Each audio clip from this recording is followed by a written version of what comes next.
How's it going? I thought I'd do another wet flay for the beginner series and introduce another technique, and this is just how to put wings on a wet flay. So I'll get my threads there. So I'm going to put another for the beginner series, and it's more for people just starting out. And this is a wet flay that has a wing on it this time. So the technique that we're introducing this time is how to put a wing on a wet flay. There's lots of different ways of doing it, but this is how I'm going to do it. And the material that I'm going to choose to do is one of the more readily available and easy materials, and it's using a lot of patterns, and that's hen pheasant quilts, hen pheasant flying. The flight feathers are the tail in this case, the flight feathers, and you want a pair, you want one from either wing, and you cut the slips off. We'll get to that when we get there, but that's the material I'm using anyway. So the fly that I'm going to tie is kind of like, it's a good general purpose sort of a pattern, any wee wings and wet that can represent. So this isn't a size 10 because I just think it's better in the video. You can fish them in a size 10, but I more commonly fish them in size 12s or 14s. And it's a B175, it's on the device, but just for demonstration purposes, it's easier for me. I don't have a high quality camera to zoom in and get smaller hooks.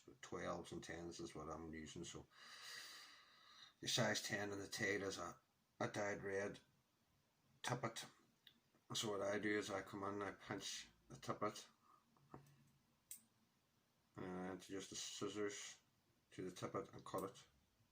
This doesn't distort them, it stops them from feeling. If you pull them out to the side, it sort of distorts them. I want to tail about the length of my body. For this fly, a wee bit shorter, so measure it out beforehand. A little pinching loop. Loose at the start if you don't want to flay the tail and make the tail splay out too much. That's about right there. If this was sticking out past the eye too much, I would trim it, but I'm going to trim it a little bit, but it's not too bad here. It was a little bit back. I want to leave a little space here because I've got a wing and I have to tie off a peacock body and a ribbon also for people just starting out, as this series of videos is meant to be for. I would make sure that where I start my tying thread, there's a little space there, and try not to encroach upon that as you're tying your fly. It'll just help you out to not crowd day, especially in these little winged ones. These are a little bit fiddly. Once you get the first one tied right, you're laughing. You'll be tying away at them, but for the first couple of times it's going to be frustrating to either get the wing right or get a good head and not have it all crowded up and slipped. Anyway, the rib on this is a copper wire. I tie all mags on at the far side. You can tie them at the near side. It does not make no difference whatsoever. I just like to do it that way. Now the body on this is like the peacock and black that we did, or was it a peacock and grizzle? I can't remember now, but a few strands of peacock hair. For a size fly like this, I would use 3. If you're doing a size 14, you might only need 2. So I get 3, line them up by their base where it will come off the quill of the feather, which will be a little white, scabby, sort of a hard tip. Line them up there, then bring the tips up and cut away all 3 level a good way away from the very end, because that can be very brittle and break on you. So tying your peacock here with a loose turn and then travel up. Peacock's weak, so we're going to wrap this the other way around, the way I'm coming over the hook. With everything as always, this direction. Well, this time now I'm going to take the peacock hair the opposite direction, and then I'm going to rub up through a counter rub the traditional way, and this just adds strength. A little bit of super glue or varnish would always help, not too much. And as I say, I would normally go this direction, but this time I'm going to go the opposite way. The thing with the peacock body is to keep it all not touch and turns and not let it squash on top of one another. Let it fan out as you're rotating. Don't let it rotate into a rope if you want it to stand out. Let it flail out, nice and even touch and turns all the way up.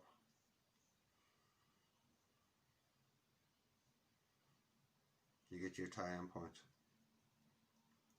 Now, because I wrapped it the other way around, I can't tie off like I normally would, so I keep the material at 12 o'clock. I come across behind once, swap hands, 2 turns in front, 1 turn behind, 2 turns in front. This locks the material in. You can come in with pair of scissors, cut off tight. Now the rib comes up the traditional way. This both catches in more. The peacock herring makes it stronger by counter rubbing it, i.e. wrapping it the other way than you wrapped your peacock herring. Makes everything stronger, but it also stops the rub completely disappearing into the peacock herring not being seen. So now I'm going to turn my rib to the side and continue up as I always would to the back of the eye and save my scissors and not cut it and break and wear it away. The next hackle can be either cock hackle or hen hackle. It's entirely up to you. The one I'm going to use is a little brown hen. I like a little brown, sort of a furnace kind of a hen hackle. So I tie all my hen hackles on at the top. So I pull back, expose the tip, cut off the shorter fibres at the front that I don't want. Tie in, and if you can see there, that looks like there's a lot of space there at the front for a head, and there would be traditionally if I was just going to tie this head hackle on. I would tie it a lot closer, but because we've got this and the wing to go on top, we want a little bit of space, just a thread turn or two extra, so you have to keep that in mind when you're putting any winged weight on anything. So lift your hackle to 12 o'clock, stroke the fibres back, then go to 6 o'clock, then release, then come when it's at 6 o'clock, stroke all the fibres back, take a stem to 12 o'clock, release, and just keep repeating that process. 12 o'clock, stroke back, 6 o'clock, release, 6 o'clock, stroke back, 12 o'clock, release, and that should keep all the fibres in line. So just keep travelling forward, nice touch and turns, try not to have gaps. Gaps will let the fish's teeth get on there and more likelihood that the fly will come apart. Now it's better than wrapping your turns on top of one or crushing the previous ones, is having a little gap in front, but if you can, make them touch and turns. I'm going to use up all this hackle. So once I come around on my final turn, I come under, catch it, and keep the thread tight. I can let go of the hackle, but always keep tension on the thread. If you let go of the tension on the thread, now that hackle will slip out and unravel. This stem is a little too thick for my liking. I would normally try my best if I can to bend back the stem and tie it in, just makes it a little bit stronger. But this one's not going to be possible. Remove that, any fibres that might be pointing forward, stroke them back, and there's always got to be one sitting right forward.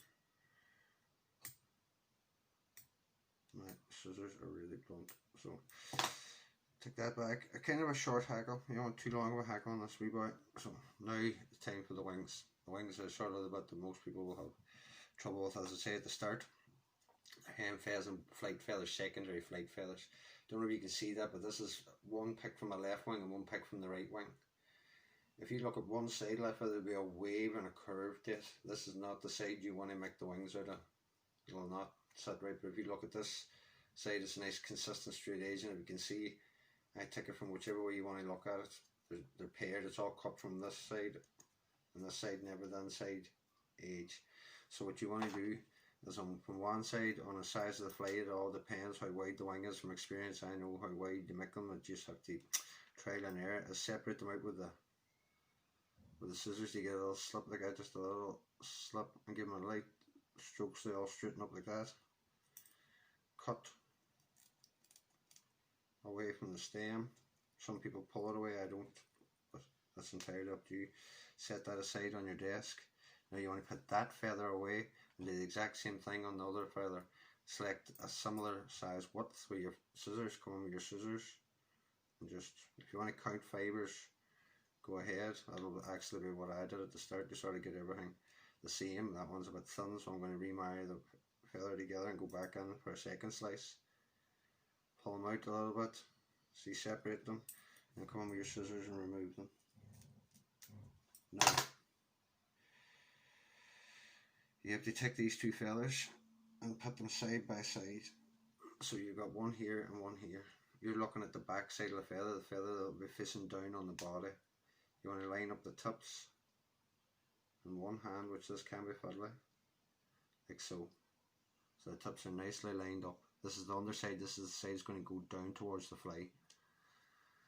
So now that you've got that established, you want to get the length of the wing established. How short or long you want to make it is up to you. I want it just slightly past the length of the body, so once it's there, I come from the top and just sort of fold them down either side. Now the key point to doing this now is a thing called a pinching loop. So before that, just make sure all your feathers are lined up. You can slightly adjust them.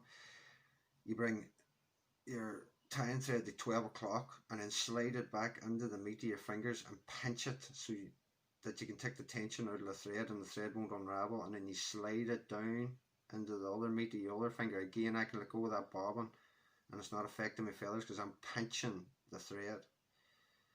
Now I'm going to slowly tighten down. As I tighten down, these bits are going to move, but I can't let the bits I'm pinching move or your wing won't be right. So slowly tighten down and then come for a second pinching loop and slowly tighten down.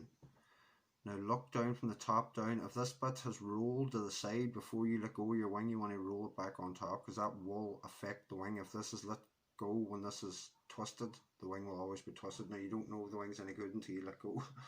So here's hoping. That can always be adjusted.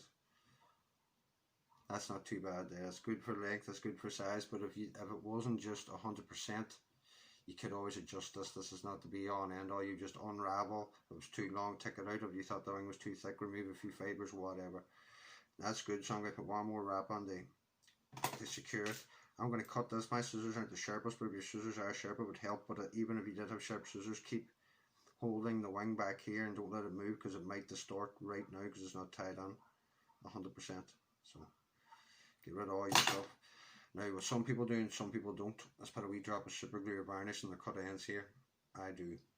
It just guarantees when that dries that wing's never going to pull out. Even if you've tied it on really well, sometimes they can pull out. A few fibres pointing forward there from my hackle. So now I'm going to take my thread all the way to the back of the eye and work it forward. A nice touch and turns. Form a nice head.